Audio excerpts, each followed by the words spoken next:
Hello, you fabulous interior design professional. Welcome to Business of Design. I'm so glad you're here, and you're going to be so glad you're here because we have a fabulous guest on the show.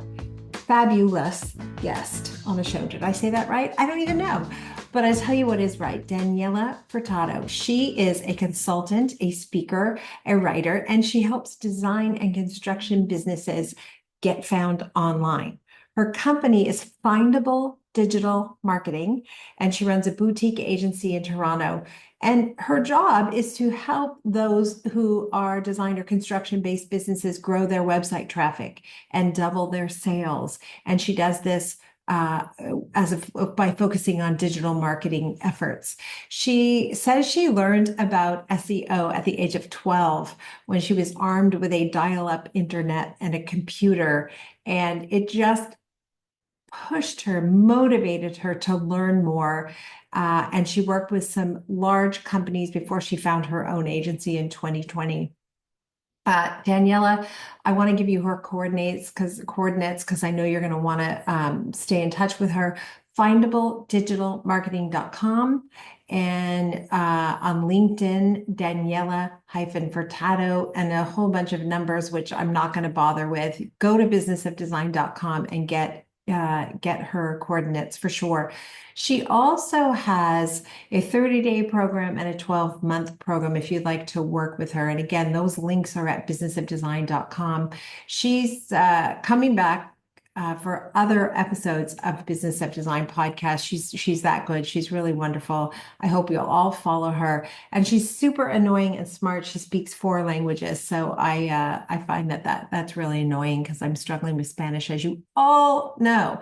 In this particular episode, we're going to answer the very important question: are small projects worth it?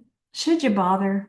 Is there some perfect mix that we should be thinking of in terms of running profitable businesses? And I am going to do a shout out for Business of Design. If you're not a member, oh my gosh, you are truly missing out on the best true value in the entire industry. There's no coach out there who does a better job at getting directly to the point and telling you how to run your business and run your projects so you can be more profitable.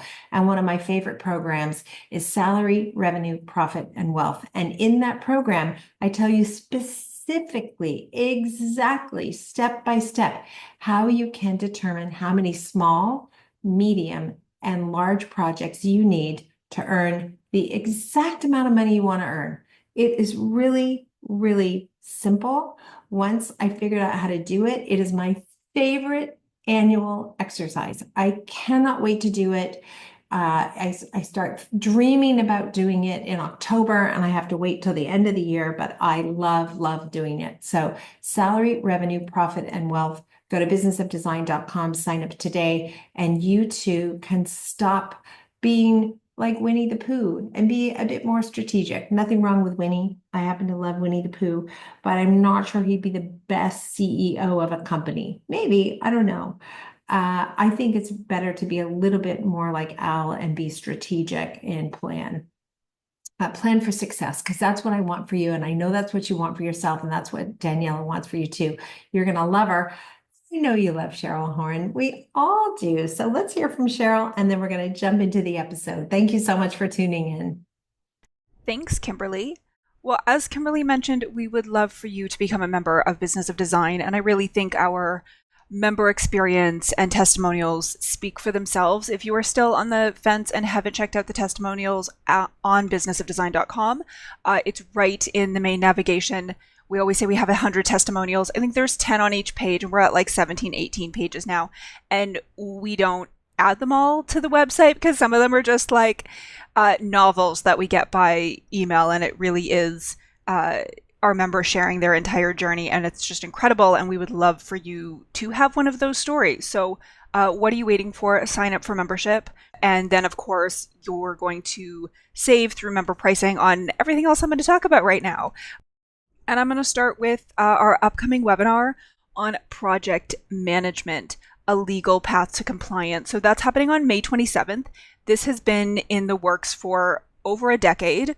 We have had a lot of questions about it. If you are a member, I highly recommend checking out the beginning of the recording from the April BOD live coaching session. I had Kimberly kick things off with an explanation of her current contracts, any of the contracts, hourly, flat fee, hybrid that we've been using. She has actively been using those contracts exactly as written to do project management.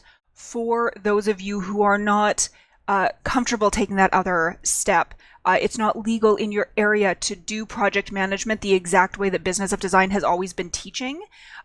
This seminar is for you. It adds that layer of protection, and it makes it legal for you to hire trades on behalf of your client. And if you are not currently doing that, you are missing out on huge profitability on every single project. You're also missing out on being the expert and being the lead on the project.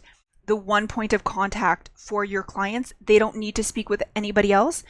Everyone else reports to you. You can act as their client and be that single point of contact for your client. It really is a game changer for the way you run projects and allows you to seamlessly implement the BOD 15 from start to finish in your project. So head to the website. Events are under the BOD shop, and we would love for you to join us with that. We have partnered with attorney Wendy Estella, and we believe that this will work no matter where you are located and no matter what the regulations are in your area. You are going to walk away with the exact language to add to your contract, no matter which Business of Design contract you are using. You're also going to get a checklist to make sure that you are covering all of your bases to be as covered as you possibly can be. And you're also going to get a more robust path to profitability because offering project management is huge. And I know Kimberly always shares that she makes just as much off project management as she does off design fees for that phase of the business, or sorry, of that phase of the project rather. So this is worth checking out. It is worth adding to your revenue stream. Join us again, May 27th. Registration is open. And then I also want to do a quick mention for the retreat. It is coming up October 16th to 19th in Santa Monica, California. Again, members are going to save $500 on their ticket, so it's worth becoming a member first.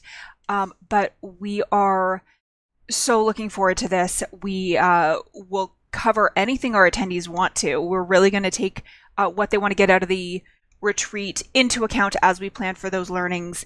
But of course, we have some topics that we'd love to cover as well, which include a deep dive analysis into what's holding you back, what's going to allow you to take that next step. And for a lot of designers, it really is that project management phase. So we're going to deep dive into that as well. We're going to take a look at your personal profit and loss statements. You're going to get time with our CFO, who's going to give you feedback on what's holding you back, where you can increase profitability, and you're actually going to get to compare what other designers in our community are doing. And you're going to leave with a personal plan for immediate growth and improvement in your business. We are going to make sure that you leave this retreat feeling renewed, restored, rejuvenated, and ready to take those next steps in your business. And then we're going to follow up each month and hold you accountable to do that. You're going to have the opportunity to stay in touch with those that you've connected with at the retreat. So join us for that as well. Retreat right there in the main navigation. Head to businessofdesign.com for all of this and more. Thanks so much. Daniela, it's really good to see you again. Thank you so much for having me. I was lamenting that it's only April, but it feels like it's been an entire year in these first 4 months of this year. And Daniela said, good or bad? And I said, some of both. And what did you say to that? That's what balance sometimes feels like.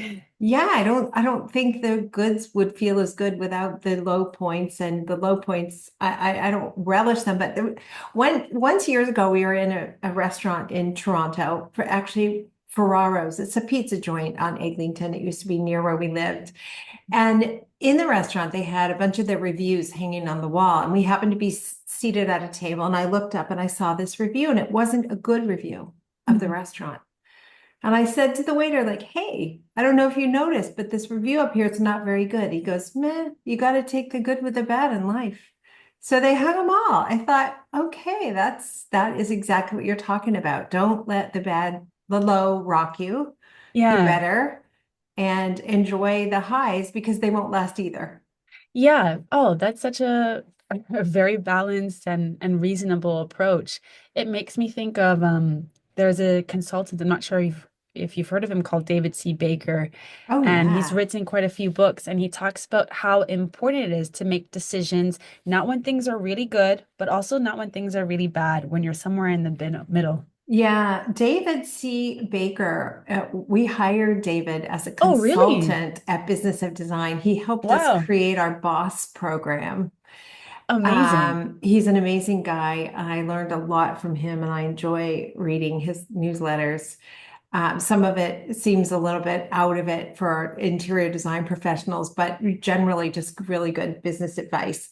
And which is something that Danielle has as well. And we're going to talk about, I sort of cheekily named this episode, is it too small to bother with? Because sometimes designers have an idea that I'm not going to take projects under X number of dollars. They're too small to bother with. And maybe Mhm. that's a good philosophy in some ways, and maybe it's not a good philosophy.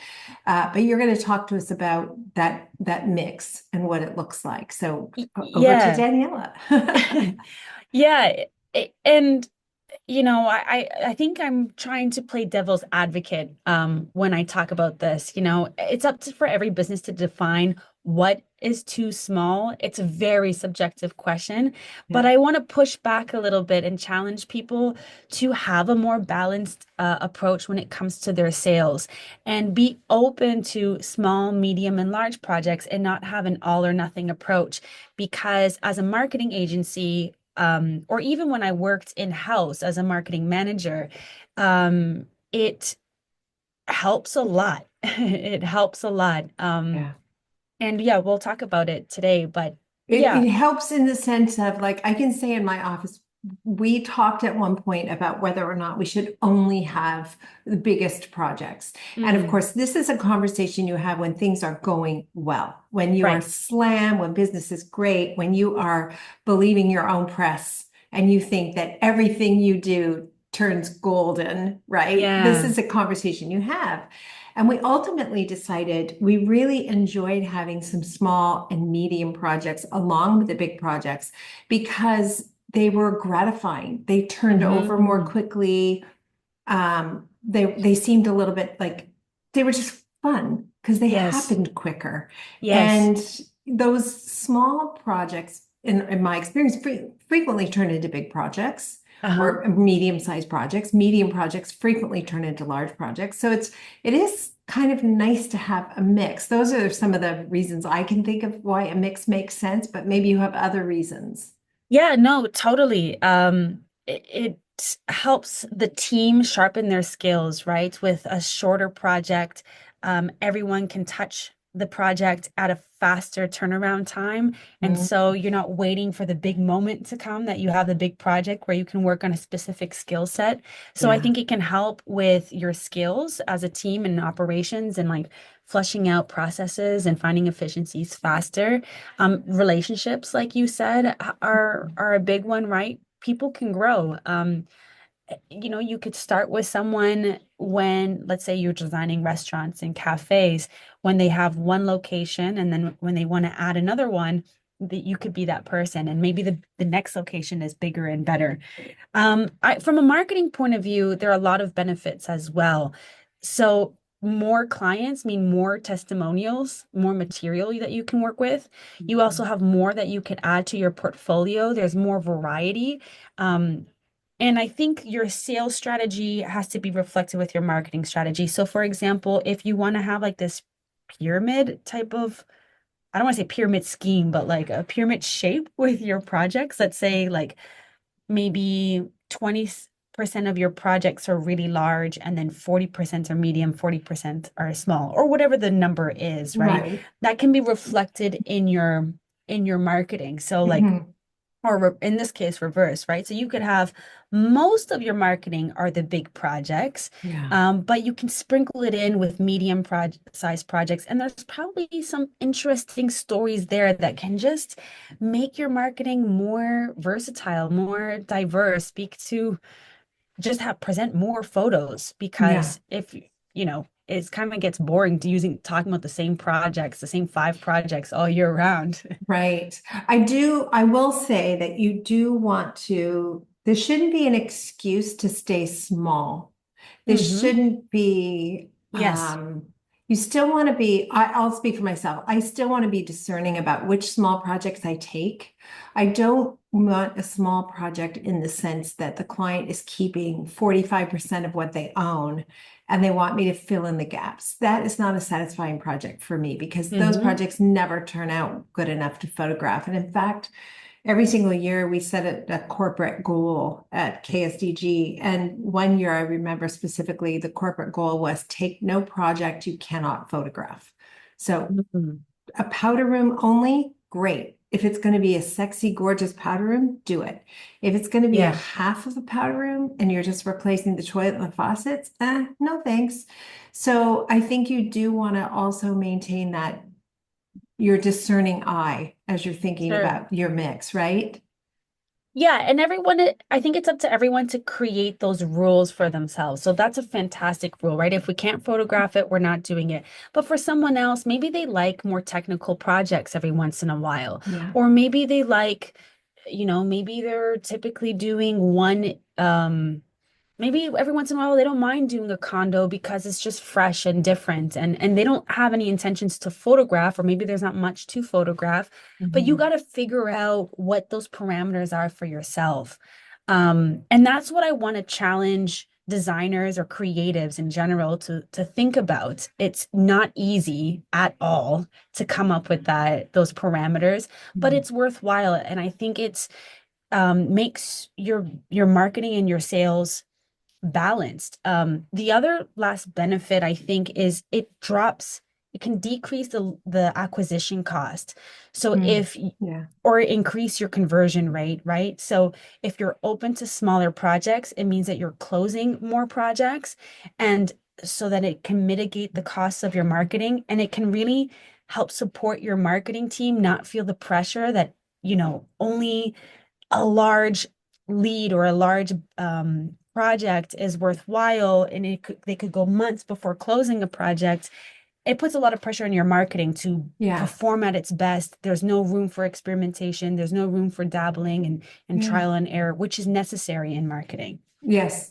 You made me think of something else that's really valuable about smaller projects. And that Hmm. is if you have a team and you want to grow your team, you want them to gain a greater set of skills. The way that we helped intermediate designers become seniors and seniors become really strong is by putting them in charge, completely in Hmm. charge of small projects. And the joy of that as the owner of the company is that I'm not really working very hard. And I hope my clients, as usual, I'm like, please, I hope my clients aren't listening to this podcast. I'm like, I'm still the person in charge. I'm the boss. It's my name on the door. But if you can train staff to do 90% of the work, it's a pretty good deal for you and it's a pretty Yes. good deal for them because my staff got immediately happier when I let go of control, when I was able to release the reins because they knew what they were doing. And those small projects are a really good way to find out if Hmm. that person you think is it might buy your company one day, for you can find out if they actually know what they're doing on those Yeah. smaller projects. In some companies, it will communicate to the client, in order for us to meet your budget, we're going to assign an intermediate or junior designer to your project. Right. What do you think about that? Well, see, I never really kind of speak to clients about in order to meet your budget. I only want projects to go out the door that look like my brand. Mm, But what I do say is I'm going to put in my office, Kathy's been my right hand for 20 years. So Kathy's going to lead this project. She's better than me at this, and this. I'm in charge of this and this. Mm, But ultimately, you have my cell phone number. If anything goes wrong, you're going to call me. right. And just so you know, no one ever calls me. Everybody loves Kathy and she's great. And she's less expensive than me. And that Yeah. always gets them to go, oh, no, no problem. In fact, now I have clients who call and say, can Kathy, I have a new project. Can you send Kathy for a consultation? And I'm like, at first that was a little hard as the owner. It's like, what do you mean I'm not needed? I'm so special. I'm so important. But the fact of the matter is, that's how you generate wealth Yes. by having multiple projects going on, and you're not the person whose key responsibility is to do it. In fact, what is your design intervention? I think it kind of you sent in your application. At the end of the application, we have something called design intervention. Do you know what yours is? Oh, I filled out the application a while ago. I can look real It fast. was Hold on. something on this topic. Okay, this is Daniela. This is not mine. I'm reading Daniela's. Sell Yeah. every day until you make Oh, $1 million, yeah. then hire someone else to sell every day for you, Yes. right? Yeah. That's kind of what it is. Like, get your business up to a certain place, and then you can hire people to do all the things, but you still have this, you're generating profit every Yeah. single year and living your best life kind of thing. Yeah. I don't know about you, Kimberly, but I love it when things happen in the company without me. Oh, When I yeah. see things are moving forward, decisions are being made, I'm like, wow, this is great. And I can Right. just, yeah, I can Yeah, just and sit back and relax. sometimes I think that's not the decision I would have made. And sometimes I can be arrogant and think, well, that was a dumbass decision. And I have been proven wrong. I Mm, have had to say, you were right about that. I didn't think that would work, but you yeah. were right about that. And, the fact of the matter is, I remember years ago, we had Bruce Coxon speak at a Business of Design conference, and he was on Shark's Tank. Hmm. And Bruce said, if somebody can do your job 80% as well as you can do it, let them do it. Hmm.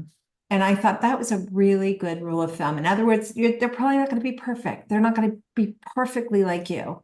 But Yeah. if they can hit it at 80%, it's probably good enough, and let them do it. I Yeah. thought, that's good advice. Yeah. And that number is a lot easier to meet when there's smaller projects, less risk That's right. involved. Yeah. Yeah.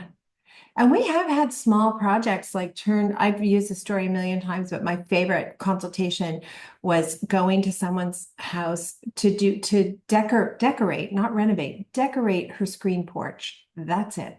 You want to spend $1,000 for my consultation.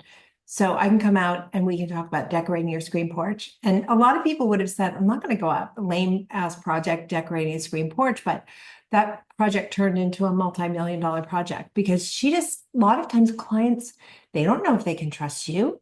They Yes. want to start with something little. And as soon as they realize, like, oh, this person has integrity, they do what they say they're going to do. Okay, now I have Yes. this other project that's like $1 million, not a screen porch anymore. So I think for a lot of reasons, it makes sense, as you say, to do a mix. Yeah. It's part of also a little bit of our sales process when I talk about my own company. And I see that some design firms that we work with is that they start with a small project or a consultation, um, and a pretty like thorough consultation. And they charge for the consultation. I would consider that a small project. I Each guess maybe consultation is kind of like a small project. In I a think way, you're right. Yeah. And it's a fixed fee project. it's a It's sale like, at the it's end a of the fixed day. fee project slash sale. You're right, 100%. Yeah. And by definition, it's a sale that counts as yeah, you're making money off it. And it's you can go from a cold lead to charging someone for a consultation. You can go to their house, you can build that relationship, you can help them understand the problem and position yourself as the solution, as the expert. And then it becomes a lot easier to sell them on the bigger project. So it could also, small projects can be strategic in your sales. It could be, like you said, a way to getting the bigger sale.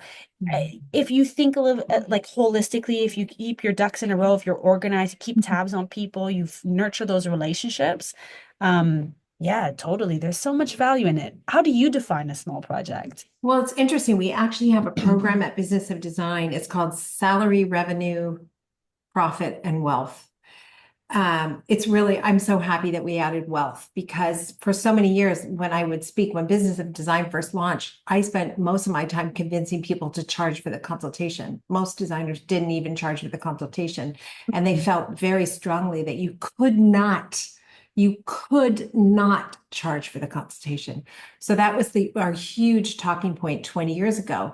20 years later, we think that we know that we've had an influence on the industry. Most people charge for a consultation now, they take it for granted. But I realized like at some point, like I've actually not only generated a salary for myself year over year, but there's profit beyond the salary. And now I have what I would refer to as wealth. I'm not a billionaire. I'm not an Elon Musk. I'm not going to buy a rocket ship anytime soon. But in my definition, wealth is the money you need to retire and continue to enjoy the lifestyle you're enjoying now. That's Hmm. wealth. You know, most of us, that definition works really well. It's not buying a Lamborghini or a jet. It's like, if I retired, could I continue to go on the same number of trips? Could I Hmm. could I go to the spa whenever I want? Like, what are the things that matter to me? And so salary, revenue, profit, and wealth, we talk about how to determine how much money you want to make every year. And then the formula, the specific mathematical formula that allows you to determine how many small, medium, and large projects you need in order to hit your Hmm. goal. And once I figured that out, the world changed completely. I went from thinking I need all the projects. I need all of Hmm. them. I want all the sales. I have to, every single person that calls, I need to convince them to work with us. I have to. I went from that to thinking, wow, I only need 4 large projects in a year. Hmm. I don't need 7. So don't sweat it. Like focus on the ones that seem perfect. And then I need only like 2 medium and 2 small. It's not very many. I went from thinking I needed 100 jobs to thinking that, with 7 or 8 jobs, I could generate a huge amount of profitability and pay my staff and all that kind of stuff. Hmm. So I would say that there is actually a way to calculate specifically your perfect mix Hmm. once you accept that that's the way to go. And Right. and that's how when you coach designers on how to create a better mix for themselves. We kind of similar to I'm wondering if we should turn our process into a formula. I like the way that you've It broken it down. helps. It does But we help.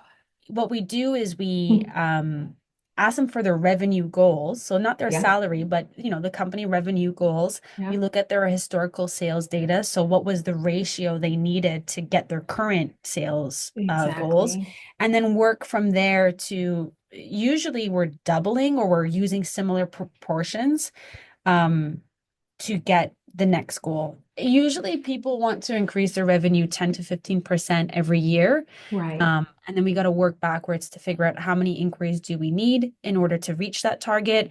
And Yeah. then of those inquiries, what is your current conversion rate? What's the current makeup of Exactly. your projects? And then try to achieve something similarly.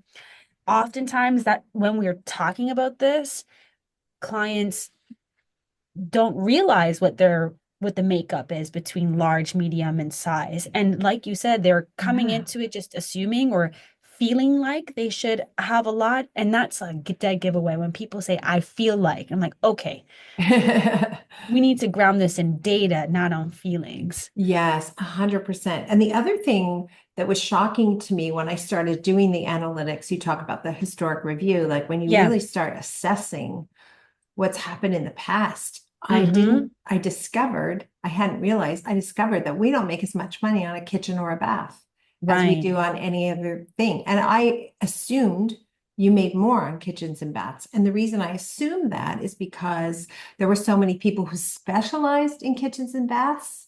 So to me, that seemed like, oh, that must be the sweet spot where you really make a lot. But when you start looking at what you're selling in a kitchen and bath, the margins are so slim There's almost no money in appliances for interior designers anymore. Yeah. And clients can go to any high-end interior appliance store and have someone pick out all their, their Sub-Zero this and their Wolf that and their Miele whatever. They don't need you for that. So that was interesting too. It's not just about the size, but it's about the content. What's this Yeah. job made up of? And Yeah. so if we get a call from somebody who says it's just a kitchen and a bath and we're busy, I soon will say she doesn't have any openings for 6 months.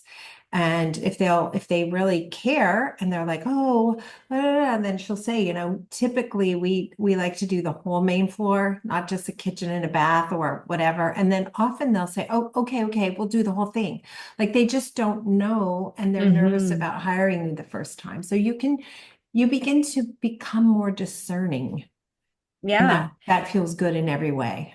And it sounds like you could even be, if you take it a step further, if you know there's a specific service that is really profitable or maybe a low-hanging fruit for people, maybe it's furnishing and decorating, for example, then Yeah. you can push that a little bit forward with your marketing, get leads that way, and then cross-sell to an or upsell another service. So yeah, having a really clear idea picture of what your sales currently are like, what direction you want to go in, can really inform the kind of marketing decisions you make. Yeah, it's so interesting. I would venture to guess that most people listening to the podcast don't think of themselves as salespeople and kind of Yeah. push back on that. Like, oh, I don't really sell, I just, I don't know. And I've really embraced that. Like it is a sales job. You Yeah. have to sell yourself. You have to sell your service. You have to sell goods. We're selling all the time. Yeah. We're constantly selling. And once you embrace that and you just accept that, you can start to learn what people who are good at sales know, all the Hmm. different tricks, right? And it can be very empowering. But I remember a time in my life, and I'm sure other listeners can relate, where I thought upselling, you shouldn't do that. You shouldn't do that. You shouldn't try to talk people into buying more. That's just not right. It's like, no, no, no. David C. Baker would say, I never put a gun to anybody's head my whole life to sell them something. If they bought it, it's because they wanted it and they Yeah. needed it. So, anyway, you just bring up a lot of good points. And also you do want to watch those profit margins as you're calculating what you're going to take on and what you're not going to take on. Yeah. That's super important. That paying attention to the numbers will help you define what those parameters are for yourself. Yeah. Um, Yeah, I totally agree with you on the sales point. I was the same way when I first started. I was sweating buckets on every sales call and I felt so uncomfortable about it. There was a moment when a competitor hired me. They reached out inquiring and asking if I could white label my services for them. And when I agreed out of curiosity, and we only did it for a short time, but I got to see what they were doing for clients that I was trying to compete for. And when I saw that they were doing half of what I was doing, but they were better at selling it, that Yeah. really put a fire under my butt and had me really thinking differently about sales. It made me realize like I'm not ripping anyone off. I'm doing so much better work. I'm actually helping businesses. In this case, with designers, you're really helping people improve the quality of their life when their home is well designed. You're alleviating the headaches, the burnout, the stress that comes from making these decisions, Yeah. making the risk of making the wrong decisions. So I think when you frame it as you're genuinely helping people, when you remind yourself of the value, if you got to look back at testimonials every week or every or your case studies and remind yourself that, do whatever you got to do to get yourself in the headspace that you're not manipulating anyone, you're not ripping people off, you're providing real value for people that genuinely want it. So yeah, totally, totally. I think so often as females too, we over deliver constantly. I remember David C. Baker specifically saying business of design gives away too much for way too little money. Mm, And that continues to be a little bit of a problem we have because it started as a passion give back project. Didn't start as like a business. I wanted to make money off designers. I just want to help other people run their business better. So we Yeah. made it ridiculously affordable so everybody could do it. And he said the problem now is that people are looking at the price tag and they think there's no value there, when in fact the value is like 100 times greater than a coach who charges $10,000. But it's impossible, in fact, to convince someone there's greater value when there's a cheap price tag. So it's a little bit tricky how to find that perfect balance of projecting your value. And I started to say about women, I think so often we have to work twice as hard to get half as far. Yeah. And, when you get behind the scenes of someone else's company, often it's sort of shocking how little they give Yeah. for how much they've sold that for, where Yeah. I don't want to be that person, but it's tricky. Yeah, that was my case. But bringing it back to what we were talking about, taking on small projects and value, I just thought of another example of how small projects can be valuable is that they can anchor the bigger projects.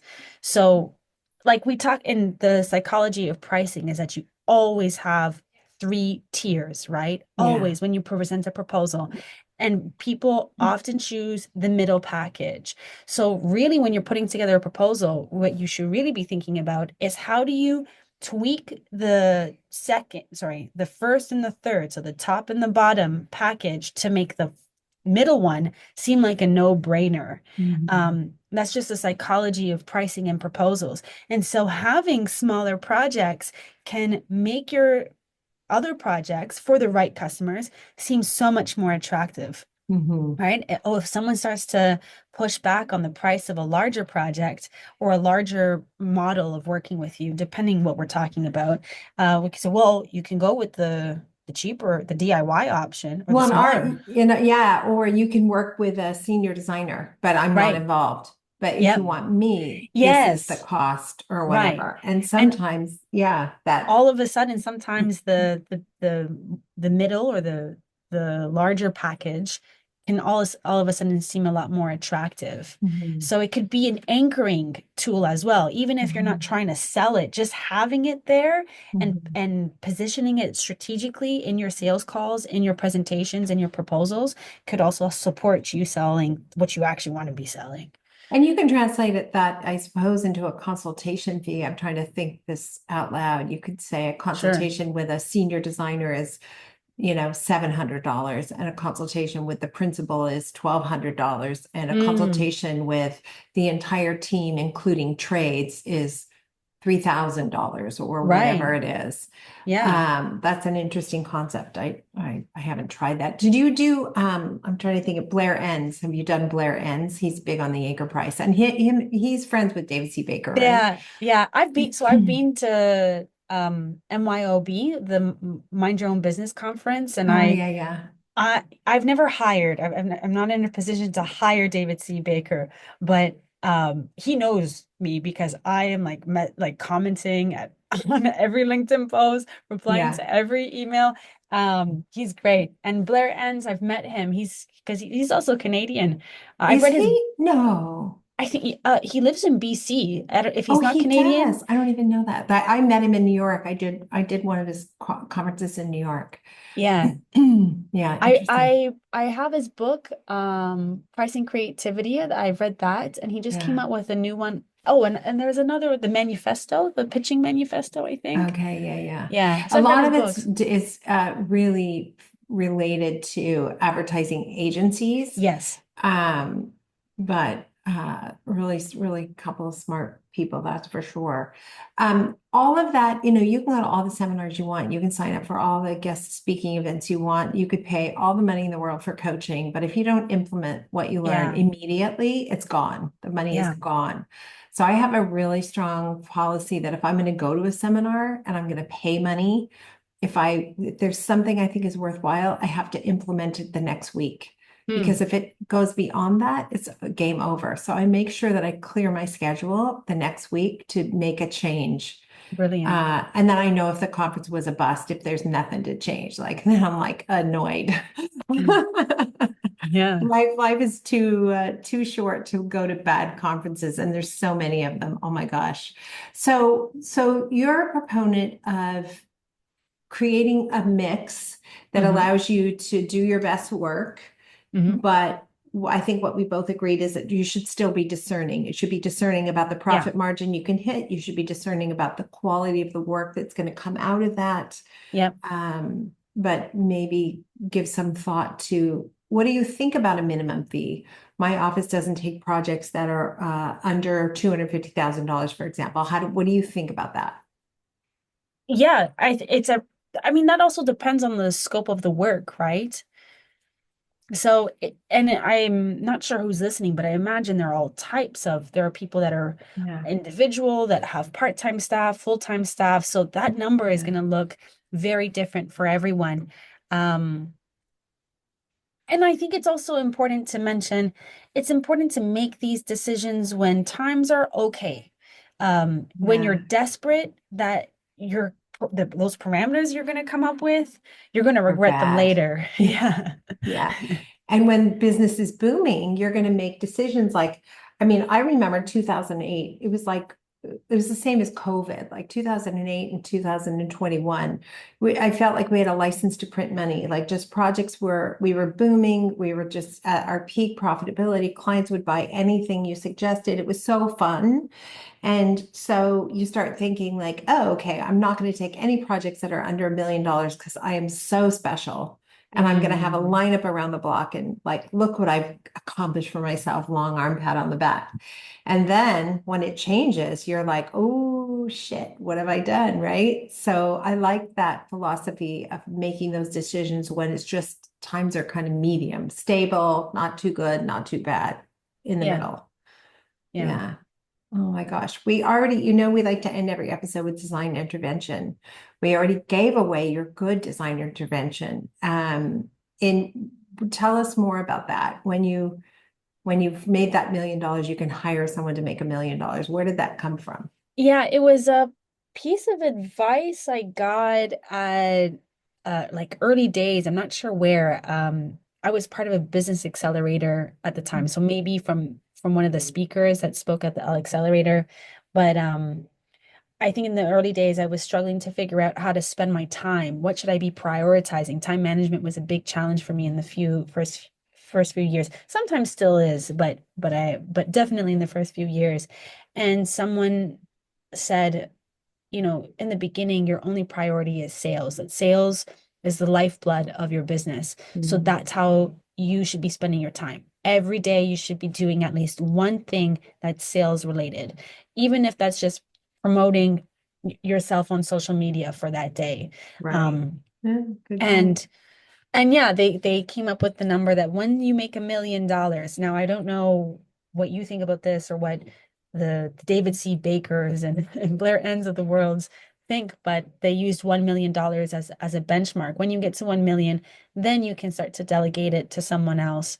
And actually, David C. Baker, I think he published that his business made $1.4 million last year or the year before, and it's just him, his wife, and his Yeah. son. And Yeah. he's still doing sales. It's So pretty great, right? yeah. Yeah, I would think for a lot of designers, they might be thinking 1 million in revenue. And I would say be careful about that because it's not really very hard to make $1 million in revenue. We Mm, sometimes meet people, they're like, I made $1 million. And I'm like, profit? And they're like, oh no, revenue. Then you didn't make $1 million. You didn't mm, come close to that unless your profit margin's 100%, which it isn't. mm, So I think you also want to be careful but maybe 1 million in revenue, if your profit margin is 50%, you are in a position where you can hire someone to generate the next million. I would say in our experience with business of design, it's not hard to go from 1 million in revenue to 5 million in revenue. Like mm, it's a pretty easy jump. Sometimes that's easier than to go from 100,000 to 1 million, mm, right? Like once you get out of like life in the slow lane, you start charging what you need to charge, bigger projects come your way automatically. So, but I like that. Good advice. Good advice. Daniela, good to see you again. Likewise, I really thank you so much for having me. This was super Anytime conversational and fun. you're invited back anytime. Is it spring in Toronto yet? I'm still in LA, but we're headed back in a couple of months. We made a step forward and then a step back. It was like it was Punitive it's snowing April. today. Yeah. It's so funny. When I first moved to Toronto, from Los Angeles, everybody said, "Oh my God, how do you handle the snow?" And I'm like, I don't mind it at all. Like January and February is so pretty. I love, love, love when we get snow. But April is cruel. It's the meanest month because it should be spring. And And it's it not. starts to act like it's spring, and you put away your mucky shoes and Yes, and that's then me. there's the punitive storm that just guts you. It's just like, I'm gutted. I can't move. This is so mean. And then it's over. So Yeah. you're there. You're almost there. Oh, good. All Oh, right. Well, you're invited to come back anytime. We love having you, and hopefully your business is booming. I didn't ask you, but is business good for you? it's doing well. Yes. Good Q1 on was you. really great. Oh, good. Yay. All right. Keep it up. All right. Thank you. Thanks, Danielle. Nice to see you. Thank you. Have a good one. You too.